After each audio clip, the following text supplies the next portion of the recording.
Hey guys, what's up? My name is Olakunle. I watched a video where Dino Melaye was talking about Peter Obi and was addressing Peter Obi as a president. Though he has the capacity to be a president of the country and to lead the country, he loves his political capacity and whatever. But he said his time is not now, and he doesn't have the capacity to unify Nigeria. The only person that has the capacity to unify Nigeria is his own candidate, Atiku Abubakar. I have no problem for that you have your own choice of candidate. It's no big deal. Everybody has access or has the freedom, rather, to choose their own preferred candidates. But listen to me. I'm going to play what he said right now, and I'm going to come back. But let me say this. He made a statement that Peter Obi's time is not now. I want to ask, who are you, Dino Melaye, to determine whose time is now or not? You are not God. Yeah, you are not. You don't have the power to determine whose time is now or not. Guys, listen to him, then I'll come back. Then we talk. Fellow countrymen and women, I'm here to address you once again in the course of our nation's history. I'm here to address Nigerians, especially on my brother and friend, the former governor of Anambra State and the former vice presidential candidate of our political party, Peter Obi. Peter Obi is one of the finest Nigerians who is intellectually mobile and administratively sagacious. He's a great Nigerian, and by the grace of God, he has the potential of being a great president in the nearest future. I celebrate you, Peter Obi, and I celebrate your movement for a new Nigeria. I celebrate your conscientization of the Nigerian youth and public on governance and building a new Nigeria. But I want to advise that your time is not now, because you will have to wait for your time.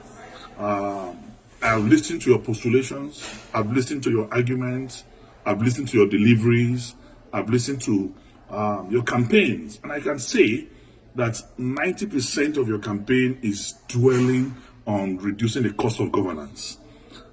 I mean, most of your campaigns is around cutting the cost of governance. And I want to tell you that the problem of this country is beyond just cutting the cost of governance. The problem of this country is beyond reducing the cost of governance. I'm not saying that is deceptive. I'm not saying it's pretentious, but I'm telling you that it is less than 1% of our national problem. Beyond cutting the cost of governance, and I want to say that cutting the cost of governance, you don't need to be a president to cut the cost of governance. If you have a very effective minister of finance, you have a very effective minister of budget and planning, you have a very effective CBN governor, you can cut governance. You have a very effective chairman of the economic team. You can cut governance with the cooperation of a president. But I want to say that that is not our major problem today in this country. What we need today in Nigeria is to unify this country. Nigeria has never been this divided in our national history. Not even during the Civil War are we this divided. There is no trust between the North and the South. There's no trust between the East and the North. There's no trust between the West and the South and the Southeast. So we need one character who have the capacity and capability to unite us together as a nation first, because we need to first believe in ourselves as people. We need to believe in our unity. We need to believe in our togetherness even before we can make progress, because without unity there can be no peace, and without peace there can be no development. So first, we need a unifier. Who can unify this country? Today I want to ask sincerely Peter Obi and his supporters, can Peter Obi be trusted by a typical Katsina man or somebody from the northern part of this country? Can he be trusted as an Igbo man by Middle Belters, by core northerners? The answer, in every sincerity of purpose of heart and commitment, is no. So we need one Nigeria who is going to be trusted by every part of this country, who the North will believe in, who the South will believe in. And that person, without blinking my eyes, is Atiku Abubakar, who, when it was dangerous for any learner to talk about the issue of devolution of powers. When it was dangerous for anyone now to talk about the issue of restructuring, he did with every boldness in him. Today, Atiku Abubakar married a Yoruba man, have Yoruba sons. Atiku Abubakar married Igbo woman, he has Igbo children. Atiku Abubakar married Hausa woman, he has Hausa children. Married a Fulani woman, he has Fulani children. He's a pan-Nigerian, he's a true African Nigerian man. Only him, among those who are candidates of presidential, who are candidates of any political party today, seeking for the presidency of this country, have the capacity and potential to bring us together as a nation. So I want to say, it is time for us to think. I encourage the crusade, the movement started by Peter Obi to continue. Move from campus to campus, move from community to community, move from one progressive group and organization from this country to another to campaign for the new Nigeria that is to come and be part of the movement of Atiku Abubakar to rebuild, to restructure, to reorganize and reboot Nigeria as a country. We must speak the truth, and the truth is the truth. You are a great Nigerian. I salute your political and intellectual sagacity. You are one Nigerian that I know. Tomorrow, there's a space for you.